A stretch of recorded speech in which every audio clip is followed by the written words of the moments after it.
Welcome to the Bionicle Inspiration series, where the show that spotlights mocks from across the Bionicle community to inspire you, and also just to showcase some really awesome looking Bionicle stuff. Today, what I want to do in this episode is I want to specifically focus on a series of mocks, obviously based on the original Toa Mata, and these were all built by a fantastic builder called Aaron Newman, who of course you might recognize from the American Lego Masters, or you might recognize him as a current set designer who works for Lego, which is fantastic.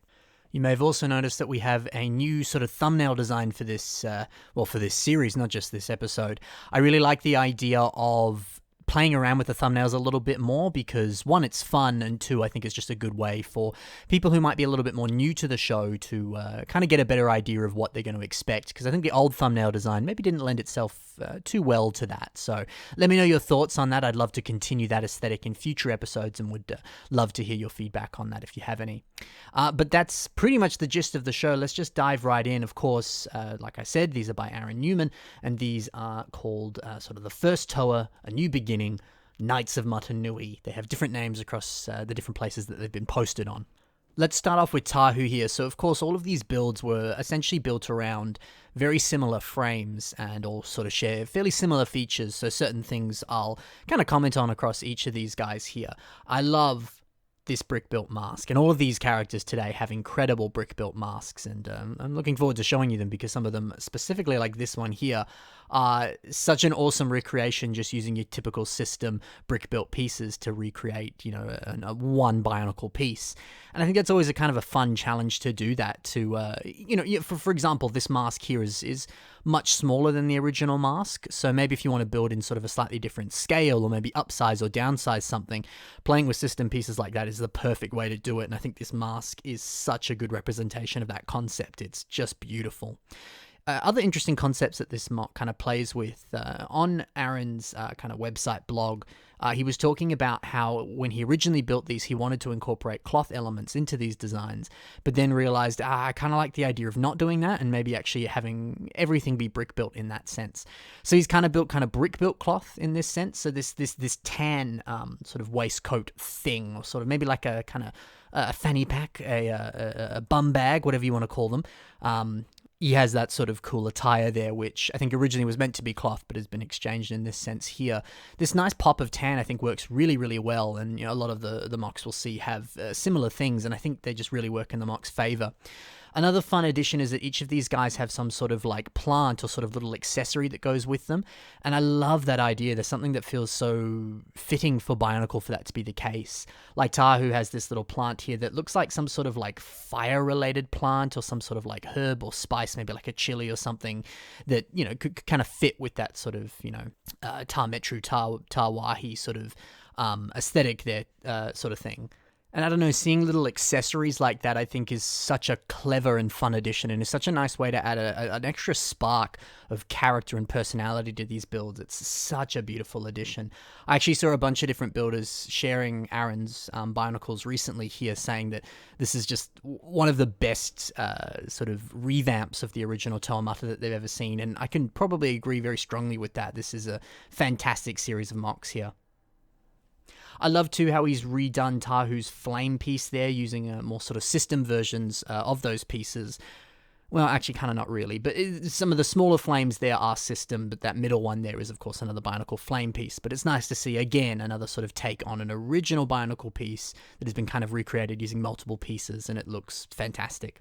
So a beautiful recreation of Tahu. Let's move now on to the next one. Of course, it's our friend Lewa, who is always my favorite Bionicle of the Toa Mata, or Lewa, depending on how you want to say it. I always said Lewa.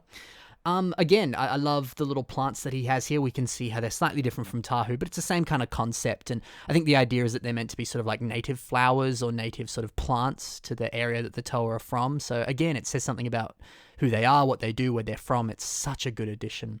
I love the axe here, the fact that it's slightly different. The original Lewa, of course, just had a pure green axe, but I like the fact that it's got a wooden hilt and has those sort of trans pieces there that it kind of gives you the sense that it has some sort of magical quality to it or something. It's a nice addition to change up the color there. I think that's very cool.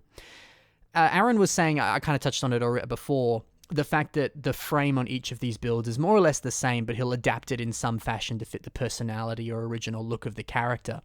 Aaron was saying that on the legs with Lewa here, he really was trying to play around with more sort of like bulky shins, even bulkier kind of feet, as well as sort of sturdier looking knees, that sort of thing. And he said he was trying to emulate a look that was very sort of like stable or kind of agile, or just, I guess, really kind of like grounded, you know. It kind of makes sense. Like you look at sort of like native tribes, or you look at people who spend a lot of time outside, like even kind of like farmers and stuff like that. Often just kind of the way their bodies are built, they obviously have more muscle because they're doing a lot of manual labor, climbing trees, or, you know, just moving around in that sort of fashion in that sense.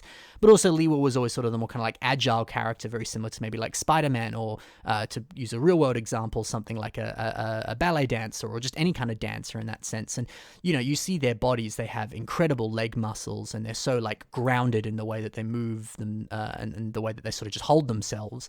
So I love that addition there, really paying attention to the physique, the sort of body frame or body structure, and how that relates to how the character would move, walk, or think. I love that so much. I think that's so cool. And I love the idea, if you're building a Toa team like this, how can you adapt a very sort of similar style of building, or a similar frame, or similar sort of overall structure, but personalize it to the character? I think that's so clever, and it's no wonder this guy is a LEGO designer now. He puts a lot of thought into his mocks. It's incredible. Let's move over to another mock. This is, of course, Kopaka. And there's some other kind of nice color changes to this, like, of course, his shield not being white and it being a sort of more like stone gray. And the weapon, again, I love the fact that it's that beautiful dark brown, one of my favorite LEGO colors. And I love the idea of him having this sort of like crystal at the end. Again, it seems like it has a bit more of like a magical quality to it, or you could get the sense that he's maybe found this crystal in a cave or something and used it to forge this weapon. You kind of get a sense of how these weapons might have been created and stuff. It's beautiful. And some other stuff that I think is a little bit more akin to the original version of Kopaka. When we look at the back here, we can see that awesome gear. It doesn't actually seem to serve any actual function, but it's nice that it just looks cool, right? It's just that sort of callback to the original in that sense. So I really like that addition there, and you see it across all the mock that we've shown in this episode here. It's a really clever detail that I like. Again, another little native plant, some sort of like snow, shrub or something like that. I don't know, just the blue of it seems very fitting for a sort of snow climate of sorts. It's fantastic. His little sort of satchel there, which I believe is the same design as another Toa that we're going to see a little bit later. Again, looks cool, makes sense. I love seeing little accessories, pouches, bags, all that sort of stuff on these sorts of mocks. It's just so beautiful. And the fact that he sort of has a little bit of kind of like a Jon Snow sort of like furry, kind of, how do you describe it? Like shoulder cape thing. It's something that you often see in sort of like fantasy TV shows, or, books, novels, or whatever, where they'll have something like that because it's super cold and they have like a fur pelt over their neck to keep them warm. So again, just seems very fitting, and it's a lovely little addition there. I also love on this an additional color that's been added here, this sort of pale blue. We can kind of see it on the knees, we can see it on the back of the legs, and maybe a couple other places as well. I don't know, there's something really nice about that. And I think Aaron was saying in the description on the blog that, he added some additional pops of color, like Tahu, I think, had dark orange, or is it medium nougat? I get confused with those two colors. But yeah, he introduced a few additional colors on some of these Toa just because it worked, and I think it was a nice refreshing touch to add that additional pop of color. It's really, really cool in my opinion. I think it's awesome. Oh, and also another fantastic brick built mask on this mock here, just sensational. So I don't know, it's cool to see the power of like accessories, brick built masks, or sort of like very subtle changes that just sort of fit with the climate of the character. So if you are looking to revamp something, looking into that sort of thing I think just makes a lot of sense. On to Pohatu now. This is another brilliant addition to this.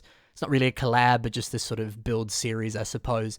He mentioned in the description on his blog as well how, the original Pohatu, of course, had the Mata torso that was flipped upside down so that he could have the gear mechanic of the kicking leg.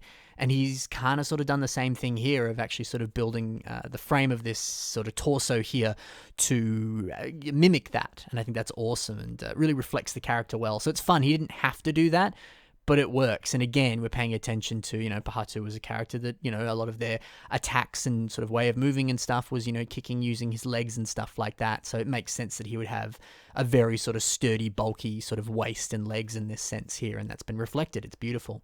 Great to see some desert plants on his side there as little sort of additional accessories and things. An awesome recreation of the mask, of course, Pohatu's original Kakama mask. Very, very cool.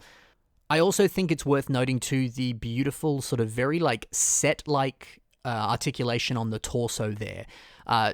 Obviously, you could kind of maybe cover that up a little bit more, but even when you look at the original Toa, they kind of had very similar chests like that. So it's interesting, just one, the posability on that would be fantastic. And I imagine if these were actually sets, it would look pretty similar because Lego sets are designed to be playable and very posable, and nothing's kind of getting in the way or is going to fall off or be fragile in that sense. So it's nice to see. I think, Aaron built these before he became a Lego designer, but it's nice to see that sort of almost like Lego designer logic behind these, because you can really imagine that these, could have been Lego sets in that sense. It's awesome to see. Second last mock now, this is, of course, Gali, who was actually my first Bionicle set, so Gali has always had a special place in my heart. I love some of the sort of cloth additions here. Now, I think I mentioned it before, but, originally he was going to actually use cloth pieces, but it's lovely to see these system versions of cloth pieces like this, using some of those fancy schmancy, relatively new 1x2 plate pieces with the sort of rounded edges that allow you to get all sorts of beautiful curves and things to them. It makes a fantastic looking kind of waistcloth. Gali also has that fantastic sort of satchel, and that pop of green is awesome. It very much reminds me of the old Matanui online game. And yeah, that pop of green is such a lovely addition there. I love the changes to the weapons as well. Obviously, originally Gali had those sort of hooks, but you kind of get the sense you'd really need to be in sort of close quarter combat for that. But you see with these hooks here, the fact that they're on the chains, you can really get the sense of how she could kind of sling those around in water, or really use them to do all sorts of cool, crazy tricks and different sort of fighting stuff. It's a beautiful advancement on the original weapon that still pays homage to the original, but is a very logical, sort of step forward in that sense. So really, really lovely changes there. It's also awesome to see Gully's mask here as well, because it's all in that beautiful trans blue, very similar to the original. And trans blue is a color that doesn't have a lot of pieces, that exist for it. There's obviously some and stuff like that, but you have a more limited selection to play with. So it's great to see such a beautiful recreation of that mask using a more sort of limited amount of those pieces. It's really commendable, I think. And finally, let's end with Onua here. So this one, of course, is sort of making a few more departures from the original frame that most of these versions have had, but I feel like the original Onua always did that too. The fact that he had that awesome hunch to him, I think was so sort of crucial to the character, and that's been captured here perfectly. These are probably some of my favorite little accessories here on Onua's waist. The little sort of fungi, whatever you want to call them. And this sort of little capsule here with this sort of beautiful glowing trans yellow. To me, it seems like some sort of bioluminescent phosphorus sort of subterranean fungus thing. And I can almost imagine the Matoran and him using it as sort of a way to sort of light the way in caves and stuff like that. Such a cool addition, and I think a beautiful pop of color too that just works perfectly. Speaking of color, the addition of dark green here makes sense. It just seems like sort of moss that could be growing over him. It's sort of stuff that you probably would see in a cave, those sorts of colors as well. So it's just a fitting addition to his already existing black and old gray on the original Onua there. So it's a fantastic color choice to add in there. Also a beautiful looking mask, another fantastic recreation of the Bakari, Onua's original mask there. It's been very, very well done. So that's it for all of these fantastic Toa Mata revamps. If you're looking to revamp the Toa Mata, definitely consider some system, because these 100% system versions of these awesome legacy Bionicle characters have been so perfectly done by Aaron. So be sure to head over to his blog. You can read up a bit more about these. There's a link in the description to that. Be sure to head over to his Flickr, see the other stuff that Aaron's done. He's a fantastic builder for sure. So if you enjoyed this episode, like I said, check the links in the description. If you want to see additional content from me, you can check out my Patreon. There's a link in the description to that as well. You can have access to additional bonus content like weekly podcasts and Q&A episodes. You can also have access to my private Discord server and much, much more. So if that's something you want to consider, for as little as $1 a month, that is yours for the taking. I also have my PO box if you want to send anything my way. If that's something you're interested in doing, that is the way to do so. There's also links to my social media in the description below if you want to check that out. and I might see you at Brick Fair, Virginia. Who knows? Thank you very much for watching, guys. Happy building, and bye for now.